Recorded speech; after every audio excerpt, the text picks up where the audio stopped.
Segunda-feira, 10 de junho de 2024. Boa noite, eu sou André Lobão e comigo estão Júlia Caldas e Bruno Lima Rocha. Boa noite. Boa noite, André. Boa noite, Bruno. O programa Oriente Médio em Revista vai apresentar agora um panorama do noticiário sobre o que acontece nos países da região e a relação do Brasil com a libertação da Palestina. Confira agora alguns dos temas apresentados na edição de hoje.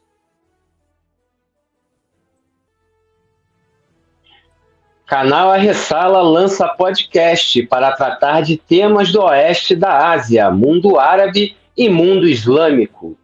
Estados brasileiros adotam definição de antissemitismo que blinda Israel. Na Argentina, presidente Javier Milei é um aliado subalterno do sionismo. Campanha paga por Israel criou perfis e sites de notícias falsos para angariar apoio dos Estados Unidos na guerra. Perseguição a quem defende uma Palestina livre. Oficial de inteligência do Exército dos Estados Unidos renuncia em protesto contra o apoio de seu país a Israel. Essa e outras notícias aqui no Oriente Médio em Revista. Agora, vamos ao nosso editorial. O Brasil e a indústria aeroespacial sionista. Ao longo dos últimos anos, infelizmente, tem sido intensificada a compra de armas aeroespaciais de empresas de Israel pelo Brasil. Segundo informa o site Estratégia e Análise, o Estado sionista de Israel é um fornecedor frequente de equipamentos como drones. Esse comércio exterior é desfavorável ao Brasil e reproduz o padrão colonialista, além de financiar o genocídio contra o povo palestino neste momento em Gaza.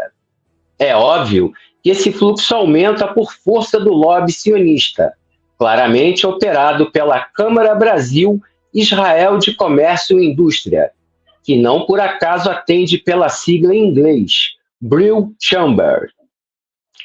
Dentre os setores econômicos promovidos pela Câmara, está a de defesa e segurança e cibersegurança, com duas empresas com capitais sionistas operando nestas rúbricas, a partir deste lobby. São elas a Israel Aerospace Industries, a Rafael Advanced Defense Systems. São elas. Não por acaso, um contrato entre a Israel Aerospace Industries e a Força Aérea Brasileira, a FAB, é alvo de questionamento. Esse mesmo lobby faz o governo do Brasil comprar drones sucateados e gastar fortunas com sua manutenção, como é o caso de duas aeronaves Heron 1, que foram compradas pela Polícia Federal em 2009, pelo valor de 27 milhões de reais, em um programa de vigilância que foi encerrado depois de mais de 150 milhões de reais em despesas. Entre 2011 e 2016, as aeronaves voaram apenas 1.000 horas, das 40 mil programadas pelo programa.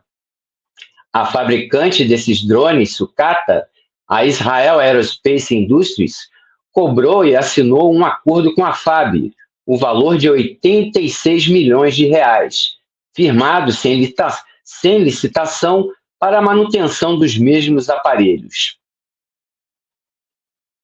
Essas aeronaves ficaram guardadas em um galpão na cidade de São Miguel de Iguaçu, no Paraná, entre os anos de 2016 e 2019, quando foram doadas à FAB e incorporadas em 2020 ao primeiro esquadrão do 7º Grupo de Aviação, chamado Esquadrão Orungan. Já em 2021, a FAB adquiriu outras duas aeronaves não tripuladas, Hermes 900, também de fabricação de uma empresa sediada no Estado sionista. Ao contrário de que muita gente pensa, Israel não representam necessariamente dinheiro público do Brasil jogado no lixo, e sim o financiamento da máquina de guerra genocida do sionismo.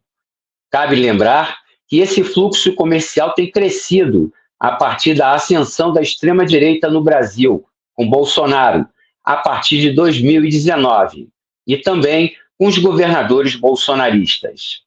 É hora de falarmos sobre isso. Boa noite.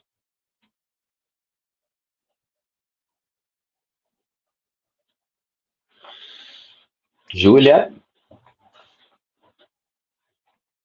Acho que o Bruno vai comentar. Não, vamos seguir, por favor, na sequência. Tá bem, vamos lá então. Vamos dar agora início ao primeiro bloco do Oriente Médio em Revista, que vai abordar a Palestina livre a partir do Brasil. O canal A Ressala lança podcast.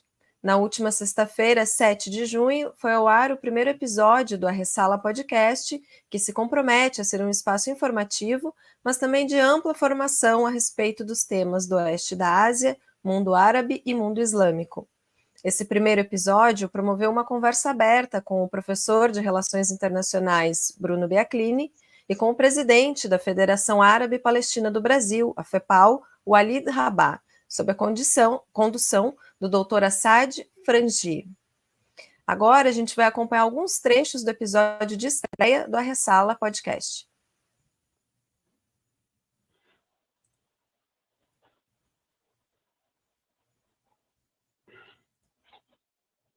Opa! Daqui a pouco vocês vão ter acesso a esse vídeo, né? Que está disponível, está disponibilizado aqui no canal do Instagram. Vamos lá, já gente. Está no ponto aí. Tá no hoje ponto. Não é mais polar só o Ocidente. Hoje tem um Oriente que pesa demais. Acredito que Tel Aviv entenda que eles extrapolaram o limite. O limite de ser um protetorado colonial com alguma vontade própria. Se transformou numa espécie de bandeira do Ocidente. Quase como que uma cruzada moderna. Só que com um genocídio a olhos nus, né? É como perguntar se Israel é a última colônia do Ocidente. E, na verdade, a luta, ela extrapolou, na verdade, os limites da causa palestina para se tornar uma luta contra o que sobrou do colonialismo.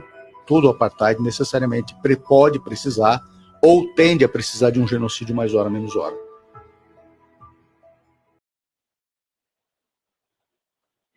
Bom, Bruno, você participou dessa... Bruno? Pode, desculpa, André. Ok. Bruno, você participou desta primeira edição do A Ressala Podcast. O que diferencia esse produto de outros conteúdos, de outras produções audiovisuais que tratam do tema Oriente Médio no Brasil? Por favor. Opa, obrigado. Bom, primeiro que é um podcast, né? Então foi gravado em um estúdio profissional em São Paulo, capital. A Ressala fez um esforço grande de fazer a pré-divulgação e, sem uma falsa modéstia, a primeira nominata, como diz no Rio Grande, doutor Assad Frangi, o Walid e eu, a gente tem bastante experiência no tema. E experiência, André, para tentar abordar o assunto com um olhar desde o Brasil, mas não um olhar de leigo ou uma posição que é válida, mas que é mais agitativa do que formativa. Então, de certa maneira, a esquerda brasileira, ela embalou no apoio da causa palestina. O que a gente precisa aportar é, a partir daqueles e aquelas que têm alguma expertise no tema, grande parte dessas especialidades se dá por formação dentro do núcleo familiar, essa é a verdade, né? Na colônia, na descendência e também nas instituições, trazer isso para um público maior. Essa foi a visão que se teve. Nenhum tipo de censura prévia, praticamente ninguém nem viu o roteiro, só abordamos o papel de uma guerra anti-imperialista de libertação que tem múltiplos frentes. E essas frentes precisa necessariamente estar coberta por uma infraestrutura econômica. E também se contrapõe à projeção de poder do Ocidente. E seria o diferencial pequeno, mas relevante dessa iniciativa. E a Ressala tem várias iniciativas, o que é muito importante também, né? De subir o nível. Usando uma gíria de sala de aula para encerrar o comentário, elevando a régua. né, subindo o nível do debate, da formação, para fazer com que, além do compromisso com a causa palestina, quem a apoia tenha a erudição necessária para defender sob qualquer circunstância, em qualquer situação. Seria isso. Importante, Bruno. Bom, na próxima quinta-feira, 13 de junho, acontece o ato público As Armas de Israel Matam na Palestina e no Brasil. Esse ato será realizado no Sindicato dos Professores do Rio, o Simpro Rio, entre as 18h30 e 21 horas. O Simpro Rio fica localizado na rua Pedro Lessa, 35, segundo andar, e o encontro será no espaço Paulo Freire,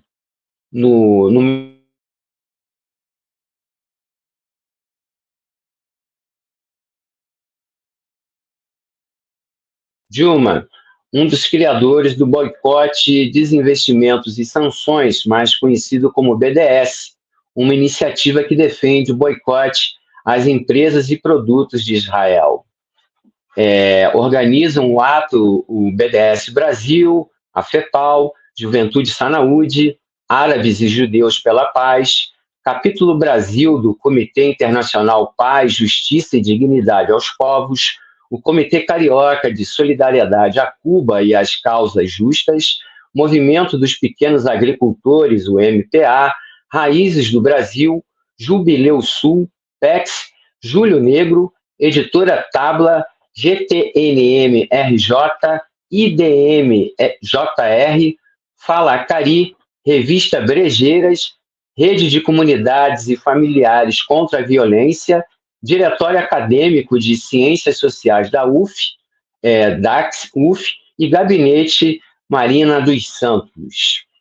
É isso aí, gente. Programação para a próxima quinta-feira, para quem estiver aqui no Rio de Janeiro, o ato público As Armas de Israel Matam na Palestina e no Brasil. O encontro será realizado no Simpro Rio, que fica localizado na rua Pedro Lessa, 35, segundo andar, no centro do Rio. Com você, Júlia. É isso, André. E agora vamos seguir aqui com o programa. Estados brasileiros adotam definição de antissemitismo que blinda Israel de críticas, avaliam estudiosos. A fonte é o jornal O Globo. Texto da IRA veta comparações com o nazismo e acusa o Estado judeu de racismo. Dados da Confederação Israelita do Brasil mostram crescimento do antissemitismo no país. Desde a Operação Dilúvio em Al-Aqsa, iniciada em 7 de outubro, quando o Hamas liderou a resistência palestina no rompimento do cerco a Gaza, 5 estados brasileiros e 2 capitais aderiram à definição de antissemitismo da Aliança Internacional para a Lembrança do Holocausto, IRA, na sigla em inglês. São estes estados: Goiás, Rio de Janeiro, Rondônia, Roraima e São Paulo, e as capitais Rio de Janeiro e São Paulo. Segundo a organização, o antissemitismo é uma determinada percepção dos judeus que se pode exprimir como ódio e tem como alvo o Estado de Israel, encarado como coletividade judaica, com a ressalva de que críticas semelhantes às dirigidas contra qualquer outro país não são antissemitas. A definição já foi adotada por 31 países e não tem força de lei. No entanto, intelectuais judeus e movimentos sociais alegam que ela vem sendo instrumentalizada para calar críticos de Israel, em especial após o início da guerra em Gaza, que já matou mais de 35 mil pessoas. Em abril, mais de 100 organizações internacionais pediram às Nações Unidas para rejeitar a definição da Aliança Internacional para a Lembrança do Holocausto, que, segundo elas, tem sido usada erroneamente para rotular críticas a Israel como antissemitas e suprimir protestos não violentos, ativismos e discursos críticos a Israel. Júlia, dos 11 exemplos de antissemitismo listados pela definição, 7 mencionam Israel. A IRA considera o antissemitismo associar a política israelense ao nazismo. O próprio presidente Lula comparou os ataques a Gaza ao Holocausto. E ao afirmar que o Estado de Israel é um empreendimento racista, a Anistia Internacional já chamou de apartheid a política para os palestinos. Para a alemã Emily Disch-Becker, da Diaspora Alliance, a Aliança Internacional para a Lembrança do Holocausto, protege Israel de críticas duras ao combinar uma definição vaga de antissemitismo com exemplos muito específicos. Emily diz ainda que a IRA associa críticas ao deslocamento de populações e à limpeza étnica promovidos por Israel, uma realidade documentada por historiadores palestinos e israelenses, ao antissemitismo. Ou seja, nomear a realidade em termos duros é antissemitismo. A definição se mostra, portanto, em conflito com a liberdade de expressão. E acadêmicos brasileiros compararam a adesão à Aliança Internacional para a Lembrança do Holocausto ao projeto Escola Sem Partido, que também não virou lei, mas forçou professores a evitarem certos temas em sala de aula para não serem acusados de doutrinação. Estudiosos da questão Israel-Palestina já têm medo de se posicionar politicamente porque há uma clara intenção de calar críticas a Israel com acusações de antissemitismo, afirma Bruno Huberman, professor de Relações Internacionais na PUC São Paulo e membro do coletivo Vozes Judaicas por Libertação. Segundo ele, a adesão à IRA, mesmo sem caráter punitivo, fomenta o vigilantismo e a autocensura, além de coibir a liberdade de expressão. A consequência nefasta disso é que quando o antissemitismo ocorre de fato, não é reconhecido. Por isso a importância de combater o antissemitismo conjuntamente com todas as formas de racismo. Meu caro Bruno, a gente pode falar sério, assim, existe antissemitismo quando se trata de defesa da causa palestina? Por que o Estado sionista agressor da Síria e do Líbano, invasor da Palestina, se apresenta como vítima de antissemitismo? É uma contradição? André, vamos falar português, tá? A gente entende que o antissemitismo ele é um processo de perseguição a minorias europeias. Uma das minorias europeias que identifica-se como sendo alvo de antissemitismo é especificamente o grupo de europeus de fé judaica, chamados de eurojudeus, porque nunca teve perseguição e apostasia ou qualquer tipo de política antijudaica no Oriente Médio, no mundo árabe, no mundo islâmico. Digo mais. Por exemplo, avós e bisavós e veteranos que moravam na Palestina sempre tiveram palestinos de fé judaica como seus vizinhos. Tal qual no Líbano, na Síria, no Iraque, no Iêmen, no Marrocos, que era uma multidão de gente. Isso é uma invenção europeia. Então, hoje em dia, tá? Vamos falar português. Apareceu uma pessoa, tem uma pessoa que está com uma estrela de Davi, que não seja a bandeira de Israel, que é diferente, ou um kippah na cabeça. E aí recebe um xingamento na rua. Isso daí é apostasia, isso é perseguição antissemita. Acusar um Estado assassino que, para tentar libertar os reféns de 7 de outubro, matou 241 pessoas ou mais, e também matou mais 3 pessoas, seriam 3 reféns, e que recebe dos Estados Unidos uma média de 5 bilhões ano, e quando a coisa aperta recebe mais 15, e que tem 300 ogivas nucleares prontas para disparar contra qualquer país, isso não é questão de ser antissemita. É questão que aquilo ali é um Estado invasor. Acusar Israel de ser uma potência invasora e um bastião colonial é tão óbvio como acusar a África do Sul de ser racista. Então isso não é antissemitismo. Desculpa, exagerei.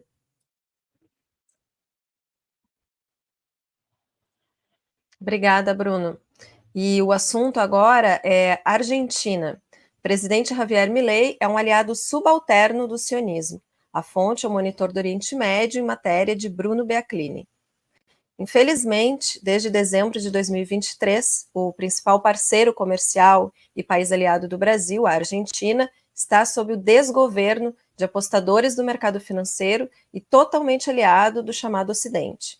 Em especial, o atual presidente é um subalterno a Washington e Tel Aviv.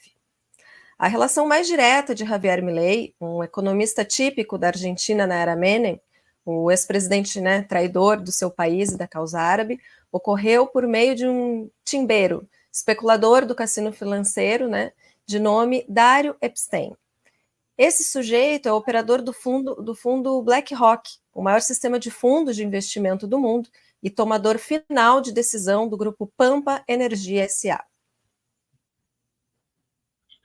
A BlackRock também é acionista de importantes empresas, mas principalmente da Pampa Energia S.A., da Glencore, e dos 4 primeiros bancos privados que operam na Argentina em volume de depósitos e que, ao mesmo tempo, são os maiores detentores da dívida do Tesouro em pesos e letras de liquidez, notas de liquidez e acordos de recompra passivos do BCRA, que são empréstimos dos bancos ao BCRA, dos depósitos que cobram do público argentino.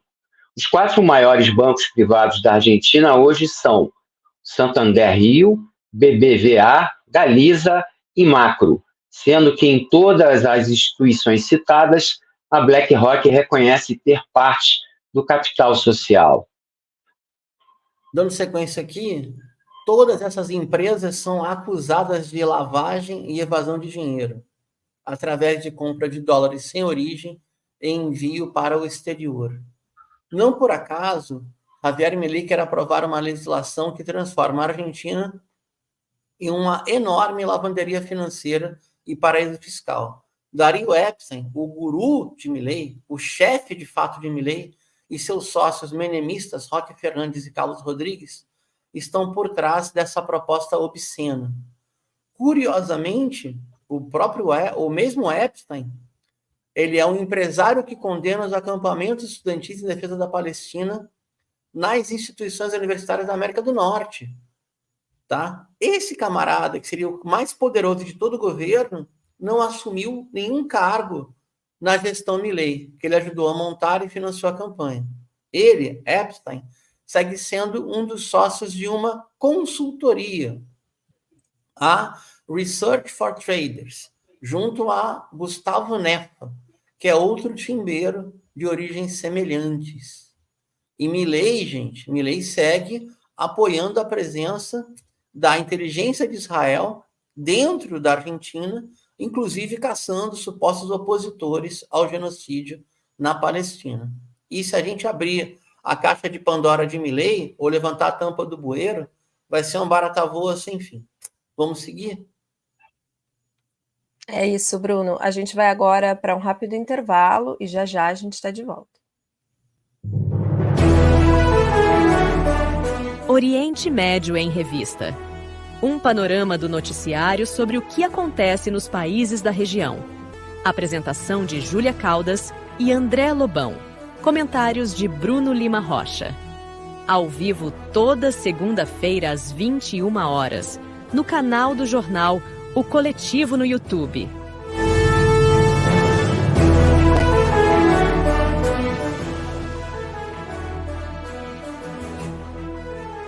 De volta agora com o segundo bloco do programa, observando como as sociedades civis dos países ocidentalizados se afastam do sionismo, demonstrando também as chantagens e pressões das elites dirigentes apoiadoras do genocídio palestino. Campanha paga por Israel criou perfis e sites de notícias falsos para angariar apoio dos Estados Unidos na guerra. Contas que se passavam por americanos focaram em deputados democratas. Tel Aviv nega envolvimento na operação. A fonte é simplesmente o New York Times. Tel Aviv organizou e pagou por uma campanha de influência no ano passado, visando legisladores dos Estados Unidos e a população norte-americana com mensagens pró-Israel, com o intuito de promover apoio às suas ações na faixa de Gaza, de acordo com autoridades envolvidas no assunto, citadas pelo jornal The New York Times. A campanha secreta foi encomendada pelo Ministério de Assuntos da Diáspora de Israel, um órgão governamental que conecta judeus de todo o mundo com o Estado de Israel, segundo 4 autoridades israelenses ouvidas pelo jornal. A pasta teria alocado cerca de $2 milhões, cerca de 10 milhões de reais para a operação executada pela Stoic, uma empresa de marketing político com sede em Tel Aviv. Pois é, Júlia, a campanha supostamente se baseou em centenas de contas falsas que se passavam por norte-americanos reais e que postaram conteúdo pró-Israel em diversas plataformas de mídia social, incluindo o X, antigo Twitter, Facebook e Instagram. As duas últimas são plataformas proibidas na Rússia por extremismo.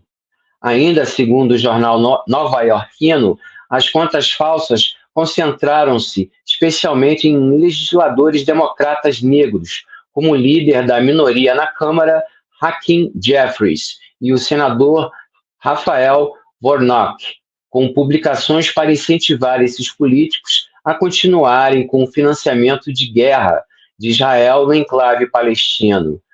O jornal também afirma que a campanha continua ativa no X e conta com conteúdo gerado pela chatbot, ChatGPT e OpenAI. Na semana passada, tanto a Meta, as atividades da Meta, mais uma vez, são proibidas na Rússia, como OpenAI, divulgaram relatórios separados de avaliação de ameaças, dizendo que haviam reprimido operações secretas de influência dirigidas pela Stoic. Em seu relatório trimestral sobre ameaças, a Meta afirma ter removido 510 contas, 11 páginas e um grupo no Facebook, juntamente com 32 contas do Instagram originárias de Israel por comportamento inautêntico coordenado. É isso, André. E o relatório Júlia? da Meta... O relatório da Meta informou ainda que a rede Stoic comentou nas páginas do Facebook de organizações de mídia locais, internacionais e de figuras políticas e públicas, incluindo legisladores dos Estados Unidos. Seus comentários incluíam links para os sites da operação e muitas vezes recebiam respostas críticas de usuários autênticos que chamavam as referidas postagens de propaganda, isso segundo o jornal.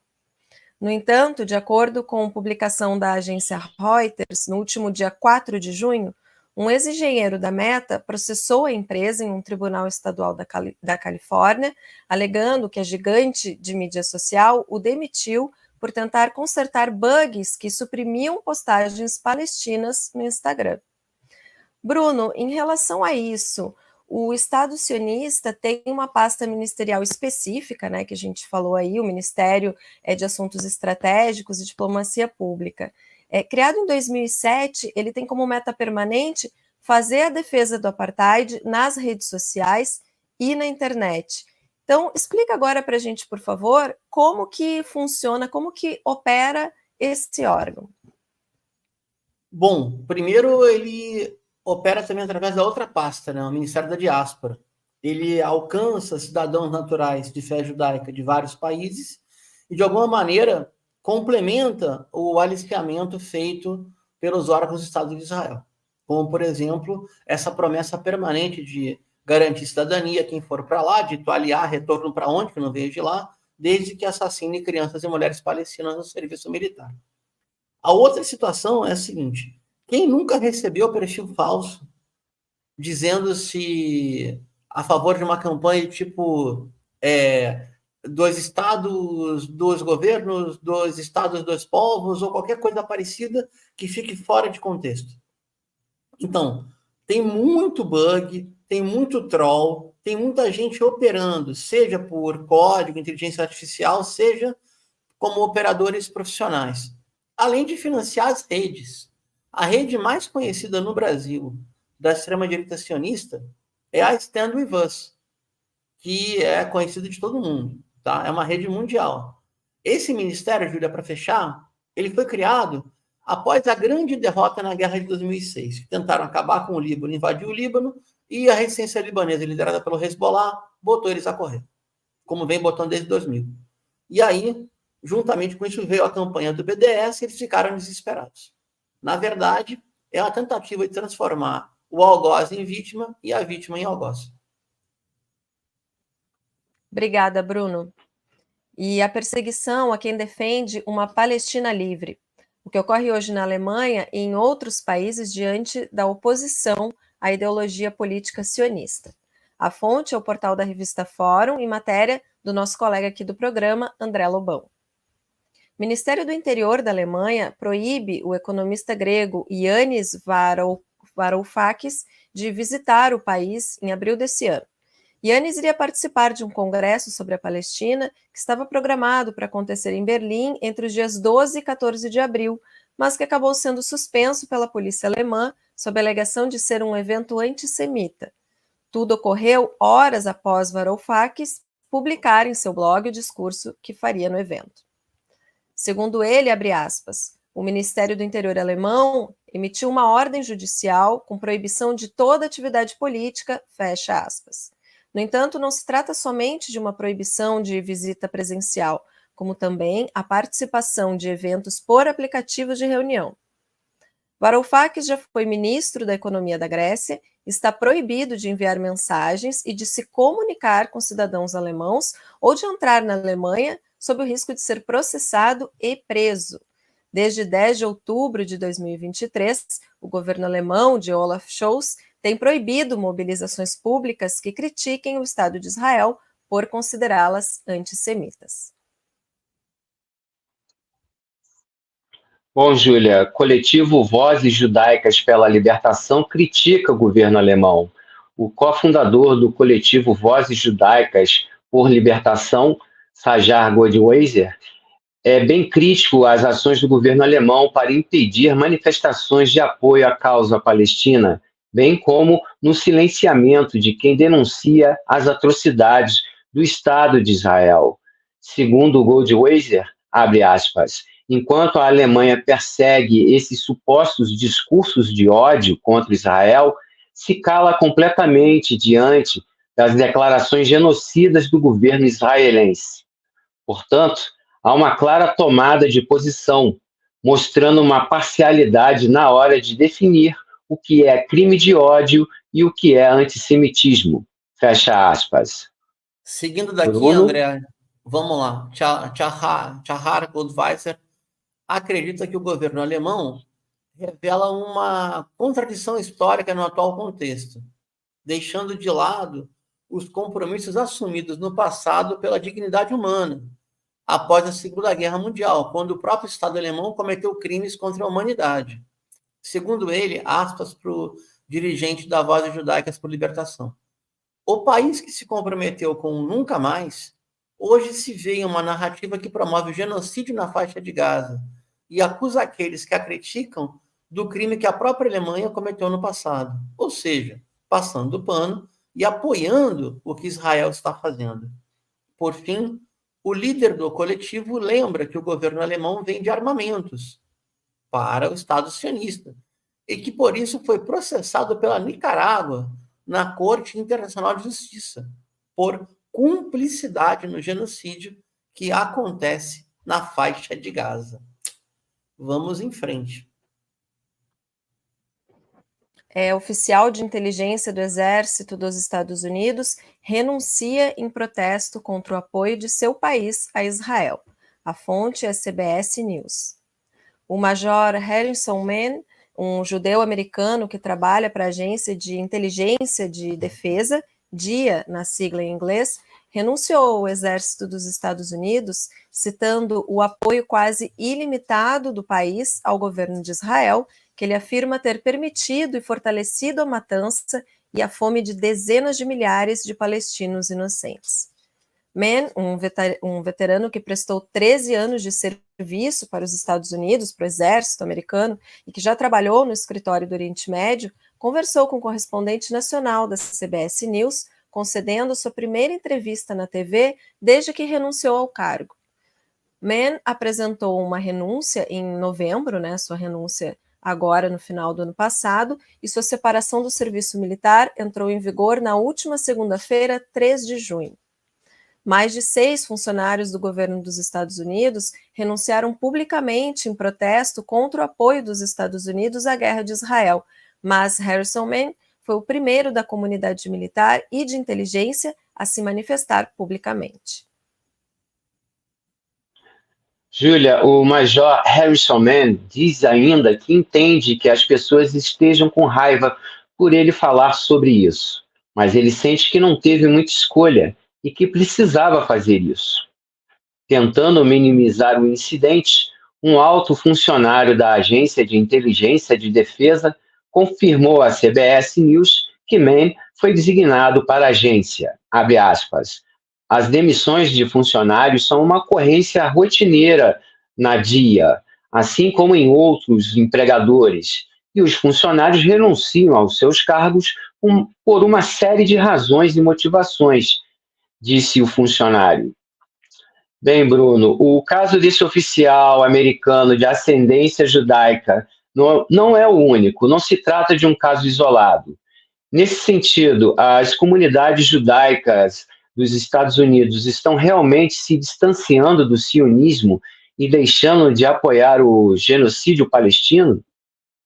Olha, Bruno? André, acho que sim. Tudo indica que sim. Uma parcela muito grande de estudantes que ocuparam e seguem ocupando campos universitários nos países ocidentais têm ascendência judaica, têm origem judaica. A rede gigantesca nos Estados Unidos, Vozes Judaicas pela Paz, Jewish Voice for Peace, ela coordena ocupações, protestos, sentam em estações de trem para fazer protesto contra a guerra promovida por Israel com o dinheiro dos Estados Unidos. Ao que parece, a maioria da comunidade judaica já está dividida, metade, e a juventude cada vez mais se afasta do sionismo. Isso vai cobrar um preço eleitoral enorme para Biden agora na eleição do segundo semestre, com a chance, com a infeliz chance do retorno do neofascista Donald Trump. Mas de que adianta ter um suposto democrata que também financia o genocídio dos povos do mundo árabe e no mundo islâmico?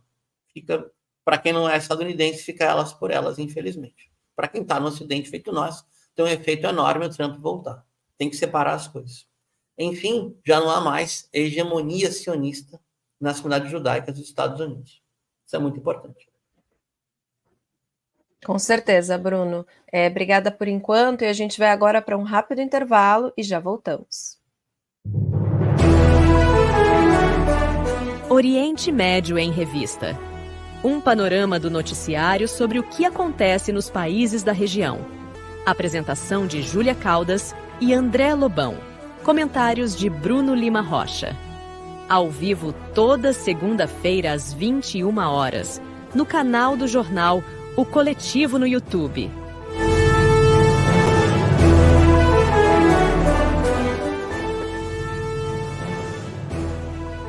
E nesse terceiro bloco do Oriente Médio em Revista, trazemos notícias internacionais e também direto dos países do mundo islâmico e dos países árabes.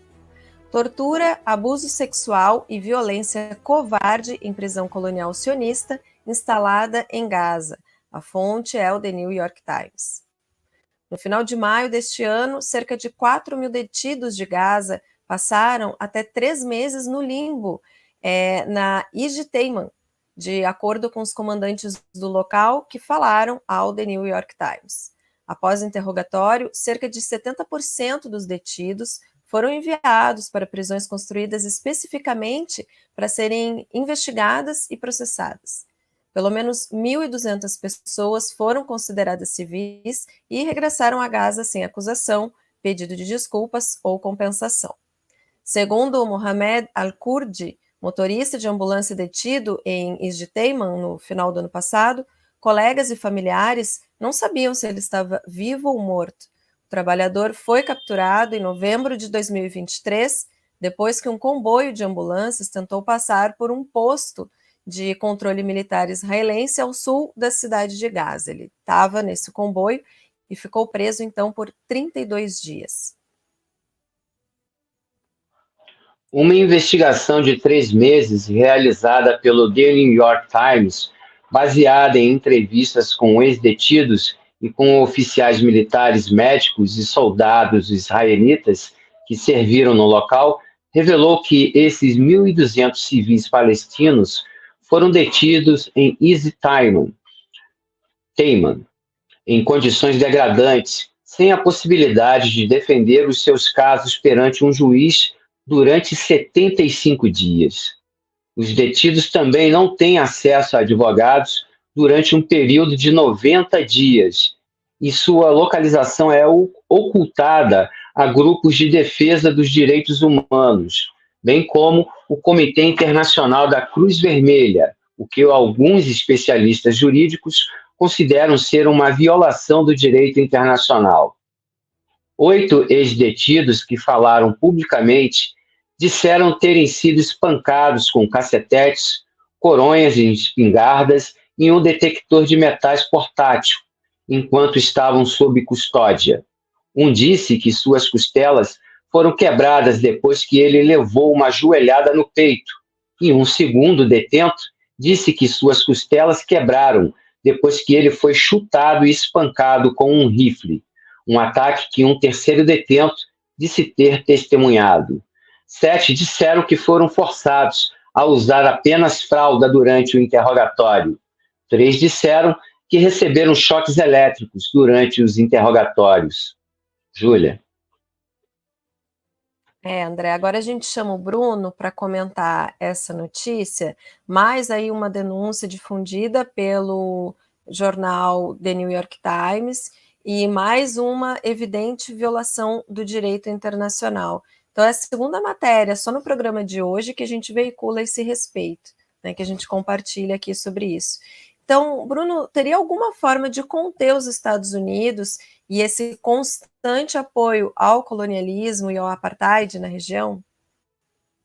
Tem duas formas, né? Uma é a própria resistência a vencer o conflito de libertação de longo prazo.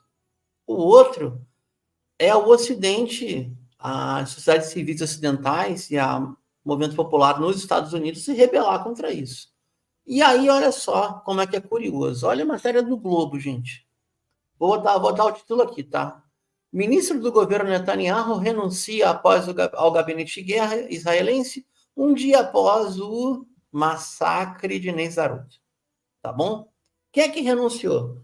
Benny Gantz renunciou do gabinete de guerra e deixou o governo de emergência de Netanyahu no domingo, 9 de junho. Aí, olha só que lindo esse lead aqui, ó. É uma coisa de chorar de emoção, né? O anúncio ocorre um dia após a operação das forças de defesa de Israel, que salvou 4 reféns israelenses em Nuseirat, no centro da faixa de Gaza. O resgate, no entanto, causou a morte de outros 3 reféns, então, supostamente por isso, porque um deles era cidadão dos Estados Unidos. Segundo informou, aspas, do grupo, não vou falar essa palavra, Hamas. Então, mesmo quando a elite dos Estados Unidos se revolta, por algum motivo, se revolta porque atingiu o interesse direto. Os grandes financiadores, que já não querem mais tanto tumulto, sequer estão no território ocupado de 48, vulgo Israel. Nem o filho de Netanyahu está lá. E essa operação que fez o Benny Gantz sair do gabinete, Benny Gantz era comandante militar em 2012 e 2014, ele é conhecido como o carniceiro de Gaza, tá? O carniceiro de Gaza foi simplesmente porque entre mais de 240 óbitos, vítimas, assassinados pelo sionismo, com apoio logístico da Grã-Bretanha e Estados Unidos, apenas no domingo, um era um cidadão dos Estados Unidos.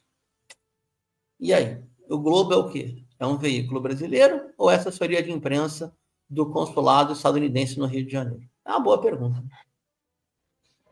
Com certeza, Bruno. Daqui a pouco a gente volta a conversar. E o assunto agora é: Irã, Rússia e China se juntam para fechar um novo acordo nuclear.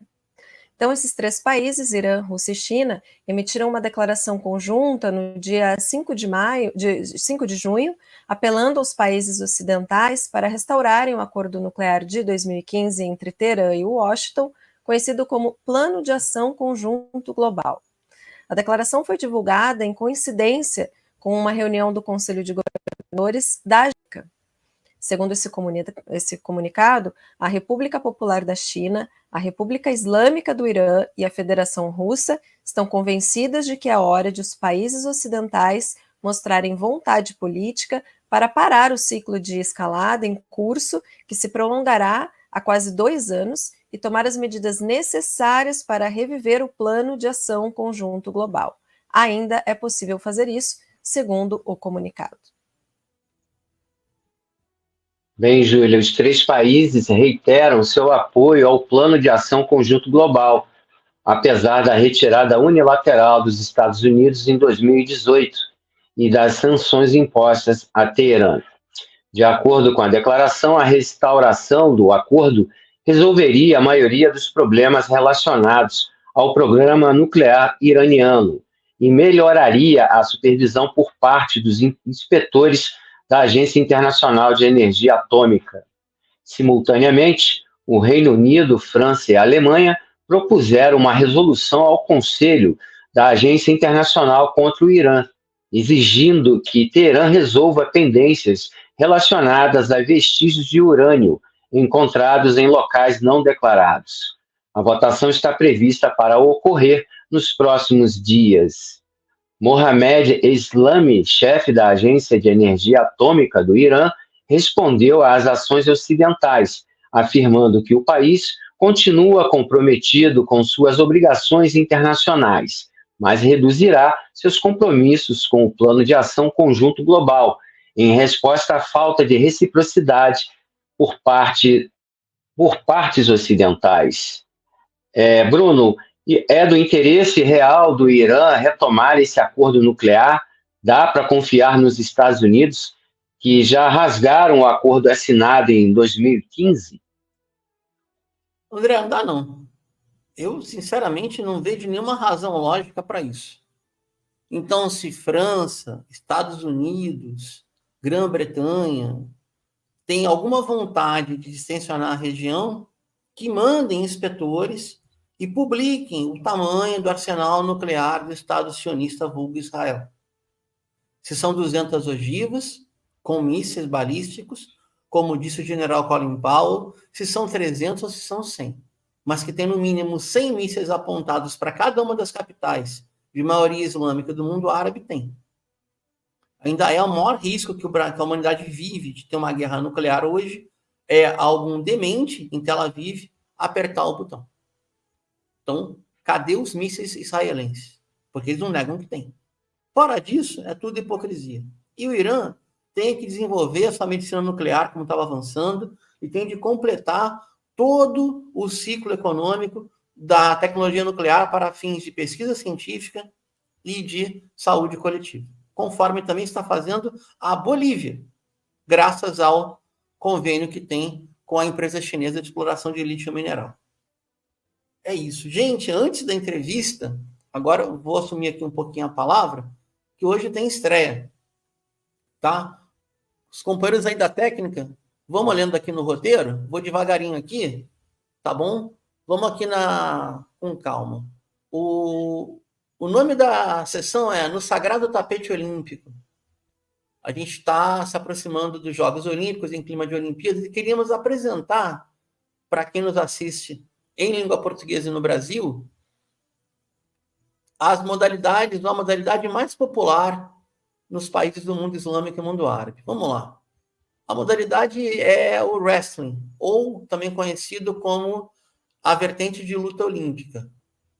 O wrestling tem modalidades olímpicas e não olímpicas. As olímpicas são estilo livre, greco-romana e feminina, e vão estar presentes nos Jogos Olímpicos através da chancela da UWW, olha, a sigla em inglês para a União Mundial de Wrestling. No último final de semana, entre 6 e 9 de junho, a União Mundial organizou mais uma etapa seletiva e classificatória do wrestling olímpico em Budapeste, capital da Hungria. Curioso, a Hungria está importando lutadores islâmicos para levantar o nível do wrestling da Hungria. Muito curioso. Até a extrema-direita islamofóbica, quando precisa, contrata um monte de lutador, né? Que gente hipócrita, né? A gente está aí...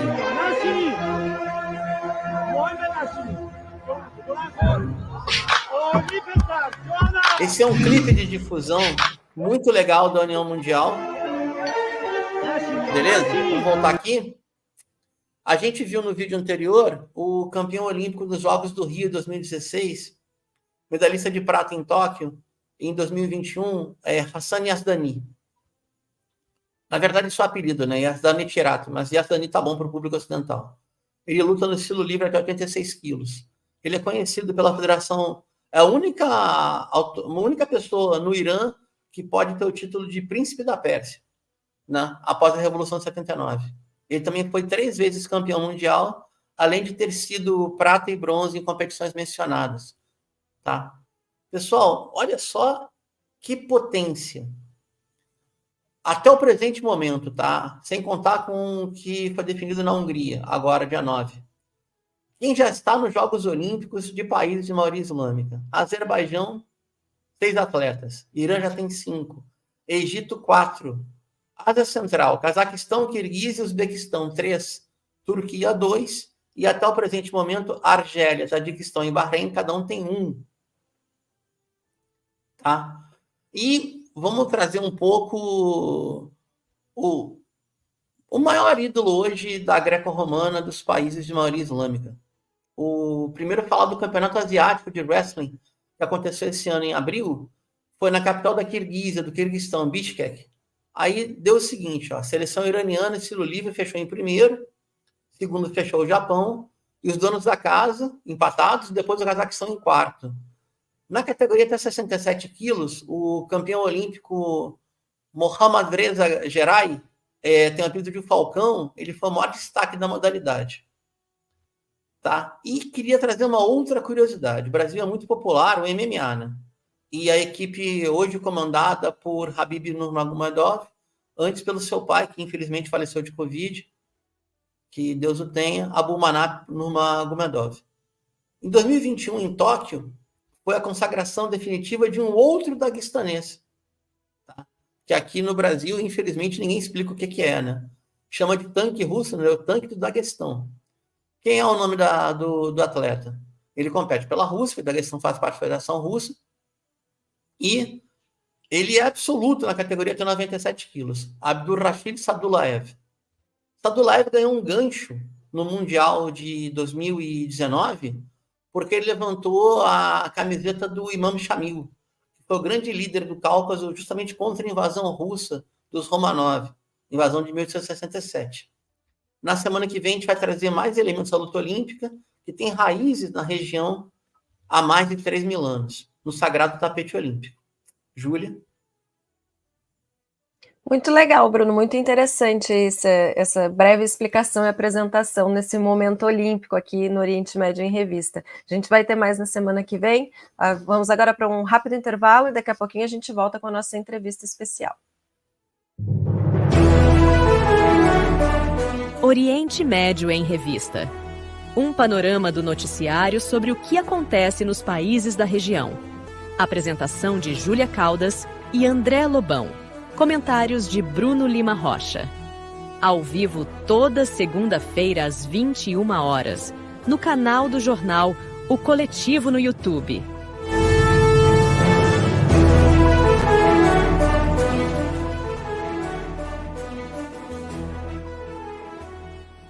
E nesse último bloco do programa, a gente tem a nossa entrevista especial e vamos conversar agora com o professor Tufi Kairuz.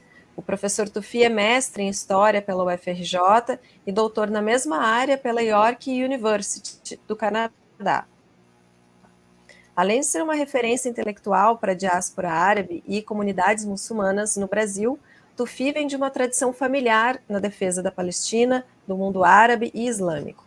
Professor Tufi, bem-vindo e boa noite. Boa noite, Júlia. Boa noite, Bruno. Boa noite, Júlio também. É Júlio, né? Perdão. André. Perdão. Lobão. André. Isso, André Lobão. E a todos que estão assistindo o Oriente Médio em Revista. É um prazer estar aqui com vocês e espero que, na verdade, seja uma oportunidade que se repita no futuro. Prazer. Com certeza, professor. Eu vou iniciar aqui a nossa rodada de perguntas, então, começando essa nossa breve entrevista, te perguntando quais seriam as leituras fundamentais e consideradas necessárias para compreender minimamente a história do chamado Grande Oriente Médio. Olha, Júlia, a literatura do assunto é imensa. Isso é um desafio, na verdade, fazer uma seleção. Eu eu tenho uma seleção de mais ou menos uma dúzia de títulos. Eu não sei se é possível passar esses títulos aqui aos autores. Aí eu tenho aqui, enfim, uma seleção de algumas obras que eu considero fundamentais. Obviamente que muita coisa ficou de fora. E, se vocês me permitirem, se for o caso, eu posso rapidamente passar uma lista. Claro, por favor. Então tá, vamos começar aqui. Não está na ordem, tá? Tá de forma aleatória aqui que eu coloquei. Eu começaria com Rashid Khalid, que são títulos, tá? Só para esclarecer, são títulos, todos eles publicados, não tem nada em português. Alguns têm tradução em português, eu vou colocar aqui, e outros não. Então, são títulos que, provavelmente, todos eles com títulos em inglês, né? O Rashid Khalid, como eu falei, o 100 Years War in Palestine, quer dizer, os 100 anos da guerra na Palestina, é um livro muito bom. Bom, o clássico Eduardo Said, sem dúvida nenhuma, esses com tradução em português. Eu destacaria o Orientalismo e a Questão Palestina, eles estão disponíveis em português.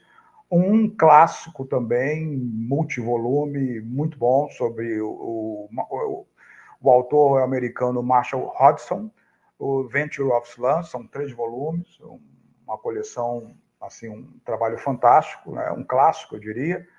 O Robert Fisk, o saudoso Robert Fisk, na verdade tem tradução em português, The Great War Civilization, é muito bom, até brinco, porque para aqueles que querem uma leitura mais agradável, muitas vezes, jornalistas escrevem muito melhor que historiadores, né? Então tá aí o Robert Fisk, que na verdade era também jornalista, mas era um PhD também, além disso, né? Então, o Albert Hourani, que é um clássico, a história dos povos árabes, acho que em português, eu ainda recomendo, é um livro clássico, as pessoas devem ler. Um que eu separei agora do lado libanês, que é o do Osama Samir Makdisi, que é a cultura sectária, ou The Culture of Sectarianism no Líbano, que é um livro fantástico.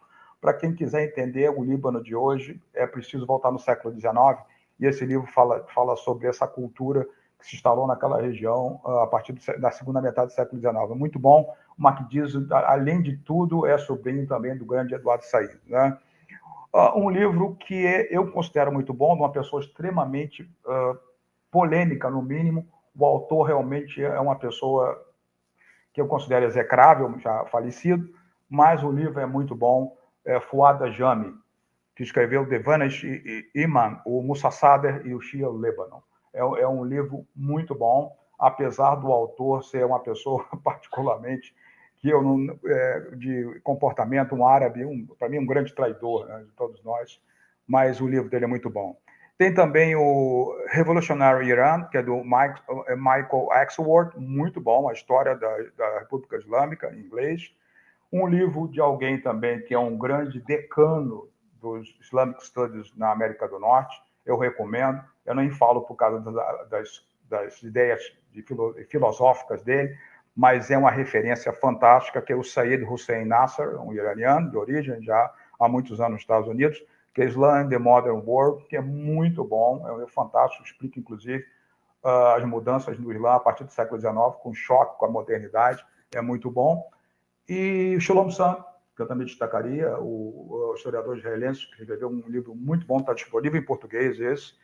E fechando aqui, também disponível em português, o Nur Al-Sarra, que escreveu Palestina, 4 mil anos de história. Então, essa é a minha listinha de livros, né, que eu recomendaria. Assim, é claro, como eu falei, a literatura é imensa. Infelizmente, nós não temos trabalhos nesse patamar em português, ainda, quem sabe um dia. É um nicho ainda a ser preenchido, né, professor? Sem dúvida nenhuma. Bom, por que o Ocidente construiu essa imagem tão caricata? Por que o Ocidente, professor Tuffi, construiu essa imagem tão caricata e absurda das populações de origem árabe e dos territórios de maioria islâmica? É xenofobia disfarçada de estranhamento? Olha, bom, assim, a gente podia recuar, inclusive, há muito tempo para falar desse tipo de preconceito, essa visão, né? Acabamos de falar do Eduardo Said, que fala isso muito bem no orientalismo, Mas é claro que isso pode se recuar até as cruzadas, pode recuar até por muitos séculos. Mas, na verdade, eu responderia dizendo o seguinte: eu acho que nós deveríamos nos perguntar por que no século XX, agora no século XXI, já a segunda década, esse tipo de preconceito, esse tipo de visão ainda persiste. Eu acho que isso que é o assustador de tudo isso. Perceber que esses discursos são discursos que são sempre eles se adequam a algum tipo de política do momento e ressuscitam de tempos em tempos, né? Então, esse é o grande problema. Tem uma frase de um político britânico do século XIX, o Benjamin Disraeli, que ele falava o seguinte, a frase até no livro do Orientalismo, do Eduardo Said: o Oriente é uma carreira, é a forma como os ocidentais e os ingleses viam o Ocidente como oportunidade, né? Então, aquele sonho imperial de fazer fortuna, enfim, de aventuras militares, aventuras imperiais. E, de novo, eu te respondo o seguinte: o que é assustador é que o Oriente continua sendo uma carreira. Ele continua sendo uma carreira para politiqueiros, para demagogos, né, para fanáticos. Ele continua sendo uma carreira para acadêmicos desonestos também. Certo? Então, todo tipo de gente se junta para fazer do Oriente uma carreira, uma vida. Pessoas constroem carreiras ainda nos dias de hoje, enfim, com mentiras, com acusações absurdas, com fanatismo disfarçados e tudo isso. Então, eu acho que o Ocidente, tudo que está acontecendo agora na Palestina, é uma grande oportunidade para se refletir sobre isso. Por que isso persiste? Por que pessoas desonestas, eu não falei aqui, eu falei numa lista de pessoas que eu respeito, enfim, pelo menos as obras, né? Eu respeito algumas pessoas também, mas pessoas que constroem, tipo, eu não mencionei Bernard Lewis, né, que ficou famoso, construiu carreiras, fez uma escola, inclusive, das maiores universidades dos Estados Unidos, só com representações xenofóbicas, com generalizações, com absurdos, né?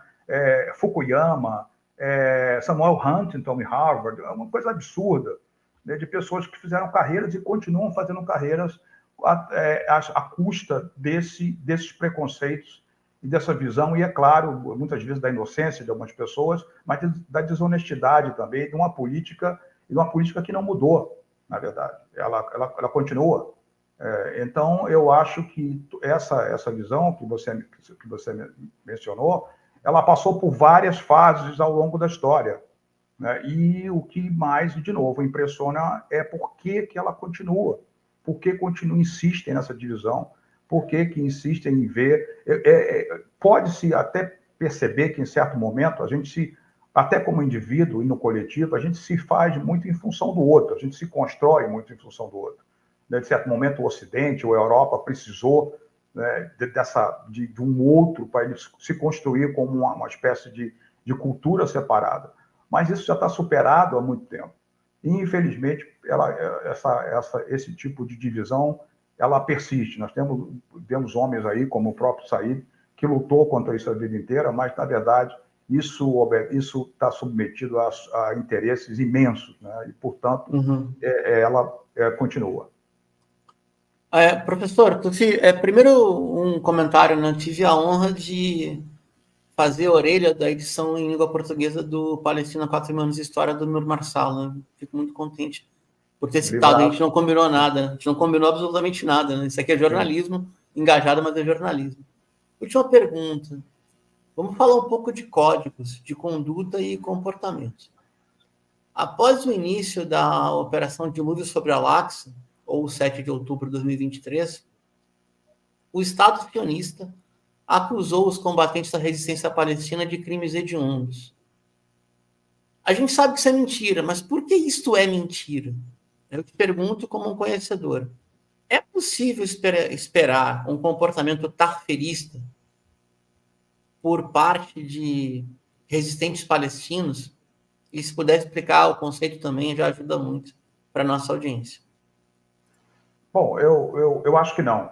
Eu acho que não. Eu acompanho principalmente esses grupos que que hoje se fala tanto, né, o próprio Hezbollah, desde o começo dos anos 80, desde a fundação do Hezbollah, do começo do Hezbollah, desde os anos 80, mais recente, depois já no final dos anos 80, do próprio Hamas, enfim, só para citar 2 grupos aqui que estão mais em evidência agora, eu diria que existe uma grande diferença, existem várias diferenças entre esses grupos que você falou, desse estilo de Al-Nusra, ISIS e outros congêneres, né?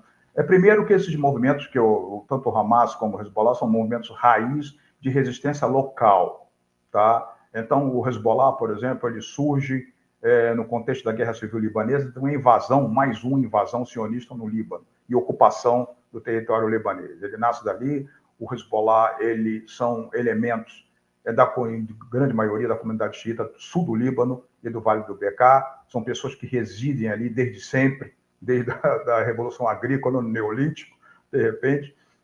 Então, são movimentos raízes, o Hamas também na faixa de Gaza, e outros grupos palestinos na Palestina. Isso é uma grande diferença. E esses outros grupos, a gente sabe que eles têm elementos, são quase grupos transnacionais também, com um financiamento extremamente suspeito, para dizer o mínimo, tá? Então, não há nada para comparar. Eu acho que esses movimentos também, que eu falei, citei, tanto o Hezbollah como o Hamas, eles têm um comprometimento, uma ética que simplesmente não permite, e desde o primeiro momento, inclusive, que começaram essas acusações, de imediato eu falei, isso é impossível que isso tenha acontecido, de maneira nenhuma isso aconteceu, o modus operandi desses grupos difere e muito, como eu falei, eles têm toda uma conduta, tem aquilo que em árabe nós chamamos adab, que é uma ética, tá? Uma ética, na verdade, por mais que o Ocidente, agora não falamos de novo do Ocidente e Oriente nessas divisões, mas, na verdade, esse adab que existe entre os árabes e no Islã, inclusive, ele é muito anterior a essa conduta em combate, ele obedece a regras que são muito anteriores a qualquer coisa que o Ocidente tenha inventado. Tá? Então, já existe um código de conduta há muito tempo, tá? Sobre como o combatente deve, os limites que ele não pode ultrapassar, éticos e morais, inclusive. E eu tenho certeza absoluta disso, não tenho a menor dúvida, que tanto o Hamas como o Hezbollah, eles obedecem esse código de conduta dentro daquilo que é claro, dentro de uma situação de combate em que você está combatendo um inimigo que não tem nenhum tipo de ética, nenhum tipo de moral e nenhum tipo de limite, como ficou claro. Apesar deles viverem de uma propaganda que durante muito tempo os incautos pelo mundo acreditavam que realmente aquilo ali tinha algum fundo moral, ético, e eles tinham os limites, obedeciam certos limites humanitários. Na verdade, isso ficou claro que nunca foi assim.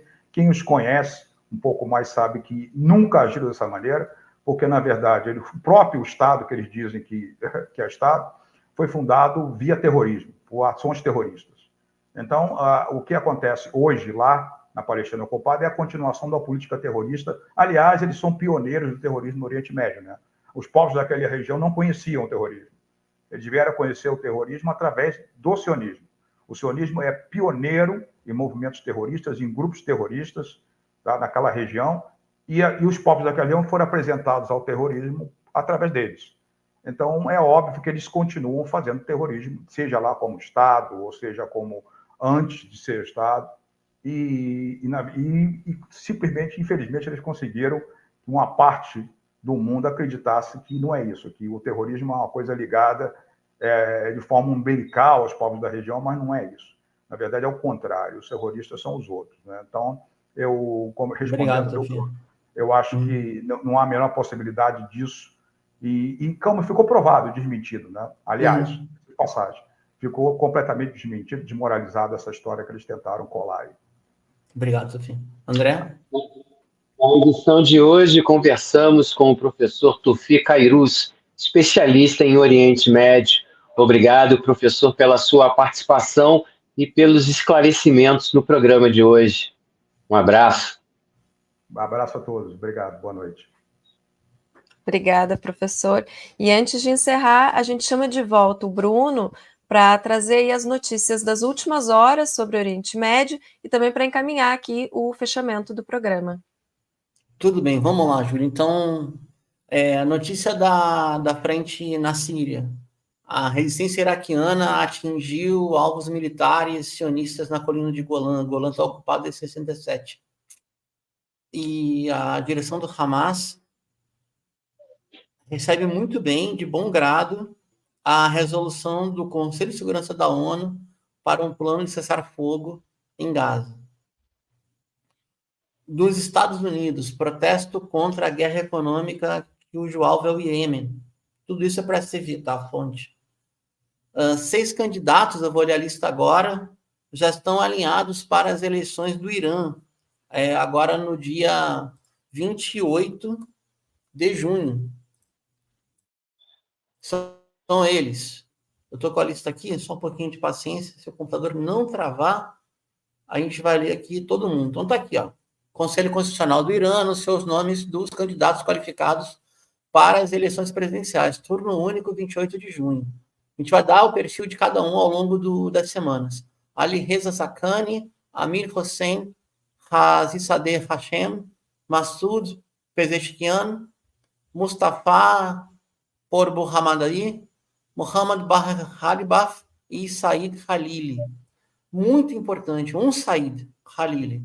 E também muito importante, para quem entende um pouquinho dos nomes em persa, a gente tem origem de várias regiões do Irã, tá? Em Farsi dá para ver certinho a origem.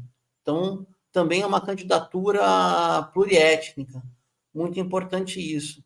Retomando aqui, o Hezbollah derrubou um drone de Israel, Hermes 900, é um drone caríssimo. Lá foi embora o dinheiro do contribuinte dos Estados Unidos, tá bom? O Iêmen... o Brasil que deu essa notícia, Bruno. Acho que o Brasil comprou 2 equipamentos desse, né? Pois é. Foram 2 equipamentos. Vamos aqui hoje. Derruba fácil. André, Iêmen. O Iêmen desmantelou uma rede de espionagem entre Estados Unidos e Israel, que estava operando dentro do seu território. Os caras são ousados, né? E saiu mais informação investigativa de que é um massacre de Nuseirat. Os números são alucinantes, são mais de 240 pessoas assassinadas pelos soldados sionistas. Teve colaboração direta de Estados Unidos e Reino Unido. Por fim, para encerrar, para dar a amarração final, a gente vai ter, ao longo do final de semana, tá? O último, 8 e 9 de junho, pelo menos 2 ataques contra embarcações militares da Grã-Bretanha e dos Estados Unidos. Mais uma vez, a Marinha Iemenita está fazendo chover no Mar Vermelho. Agradecer, esses sim, aos herdeiros de Alardin, os herdeiros de Simbal Marujo, são esses, são os combatentes iemenitas. Obrigado, despeço por aqui, boa noite. Obrigada, Bruno. Essa edição do Oriente Médio em Revista fica por aqui e esperamos você em nosso próximo episódio aqui no canal. O programa de hoje, então, contou com a produção técnica e jornalística de Alan Camargo, André Lobão, Bruno Lima Rocha, Christopher Dalalana, Juan Carvalho e Júlia Caldas. Realização Instituto de Cultura, Comunicação e Educação Popular, ICCP. Boa noite e até a próxima.